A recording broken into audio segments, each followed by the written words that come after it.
YouTube land. I'm gonna try and do a quick video because I want to use this thing. I'm doing a Muscular magnet unboxing. This thing costs, you know, over $100 something. Now, we have two eye hooks to screw in, and let me see, you get the magnet, two eye hooks, you get rope, gloves, tape, a sticker, little warning thing,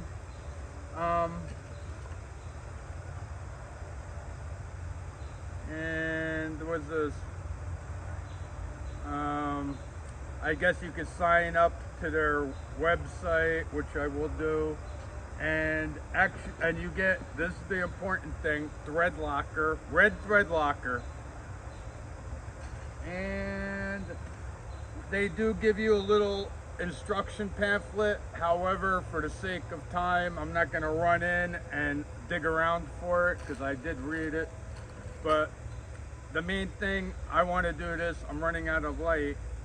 The main objective is I want to thread lock it, so I'm showing you how to set it up too. Now this thing, I think it's, you know, a 2,000, you know, a couple thousand pound pull or magnetic strength, which of course I believe they always exaggerate it. Now they give you two options, like if you're only gonna be dropping it off of docks, you know, and by the way, this is for treasure hunting. This is gonna be a new hobby of mine. Let me make sure we're zeroed in here.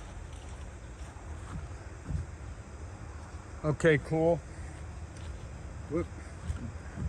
All right, yeah. All right, so the most important thing, and the reason I'm in a hurry to do this is because it's Memorial Day weekend, and this, they say that you should give it 24 hours. Other people say, you know, 20 minutes on the directions. You need I need a magnifying glass to read that, but I'm going off of the instructions I got. They also, did I say they give you a cool sticker for your window? I like that. Now, I've decided my main go-to is gonna be this one because I think I'll be doing more casting out into random waters and dragging it than dropping it straight down. However, I do have a golden idea. We got a plane going over. Oh yeah, I want to get some leverage to tighten it. But bear with me. Here's what we got to do.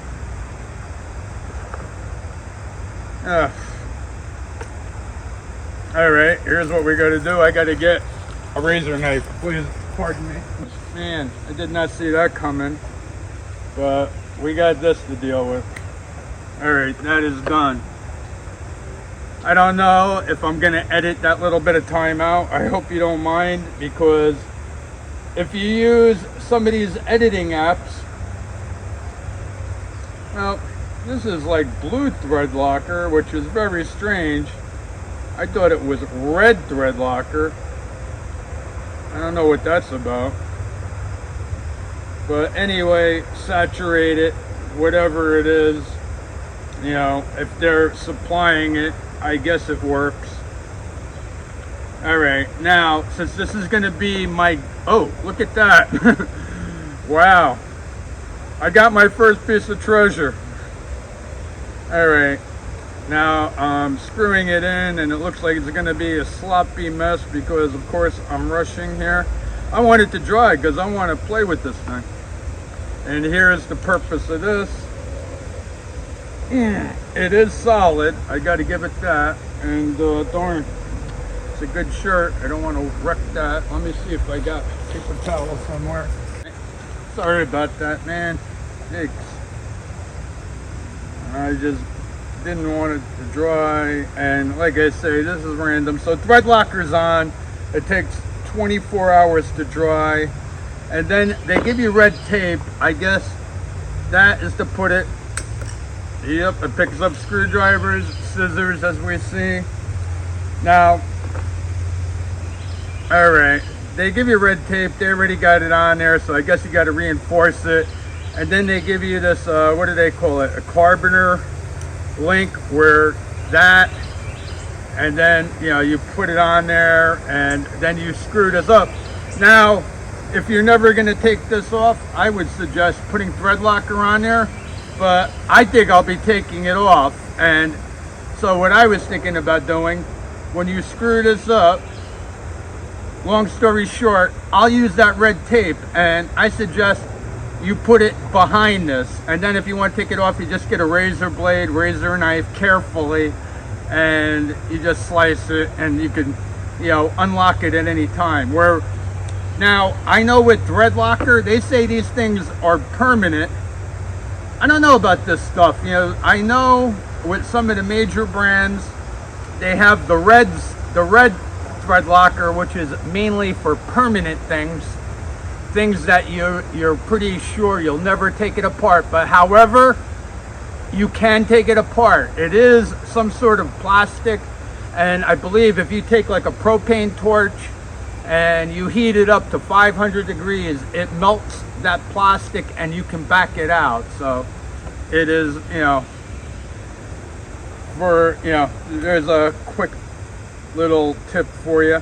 And my second tip is that I do plan on using this, but what I'm going to do is I'm going to get a stainless steel lock washer, right? And this way, when I put that in there, I could twist it and I will have the lock washer, and I will hook this up. But what I plan on doing, since this will be on there, like if I thread lock that into there, when you're dragging, you know, obviously that's going to get in the way. But however, if you're going straight down, this, you know, well, let me see, I got that on there. No, it's not in the way. So what I will do, and what I suggest you do, is if you're going to use the lock washer on that, to make sure you don't lose it, I am going to, you know, I will attach another string and run it through there once or twice and tie it onto there.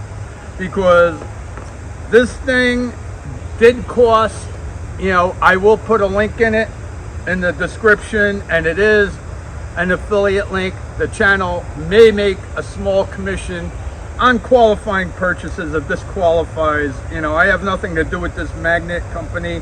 This is just a new hobby I want to engage in. I've been metal detecting for years, and I will be doing some videos on metal detecting, which is a lot of fun. I mean, I've gone to the beach and I found a cluster of like $5-6, and there were guys at the same beach that found $25,000 rings, and I personally know somebody that lost a $10,000 engagement ring at the beach. So you never know what you're gonna find. You know, I told them I was gonna go down there with my metal detector and look for it, and she was not too happy about that, you know. Yeah, she didn't. Well, anyway, getting back to this.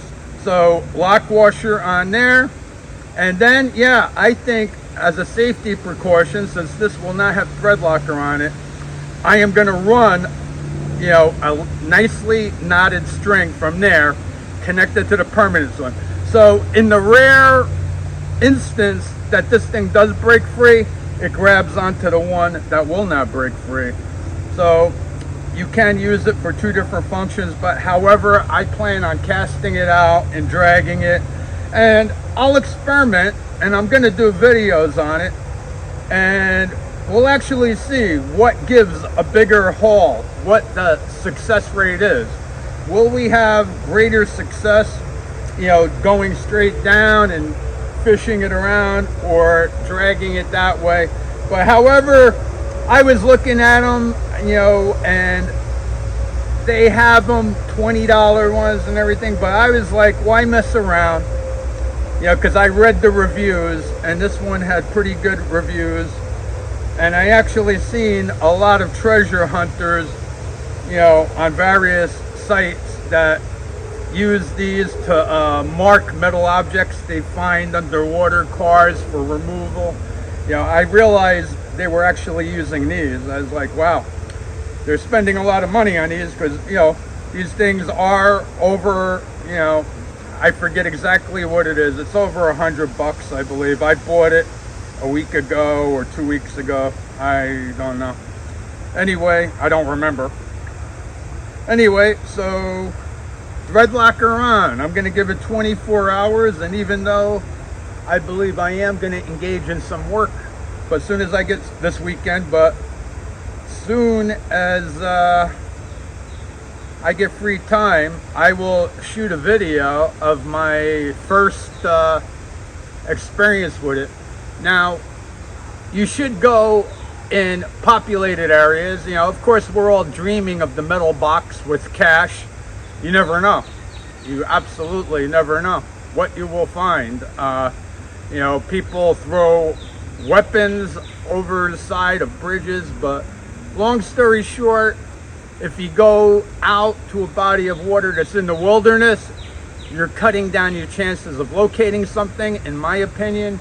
You know, the more populated the area, especially around frequently traveled bridges, you know, you have a higher likelihood of finding, you know, treasure. But I also want to point out, as a lifelong boater, I know on a lot of rivers I transverse, they always have signs, danger, you know, cable crossing, and, you know, don't anchor and all of that. And personally, and I totally advise you to look for any such signs. And if they do, you know, don't go near it, you know, go away from it, because who knows if you're going to land on a power line or something. And while we're discussing as soon as this plane goes by, I will give you my disclaimer.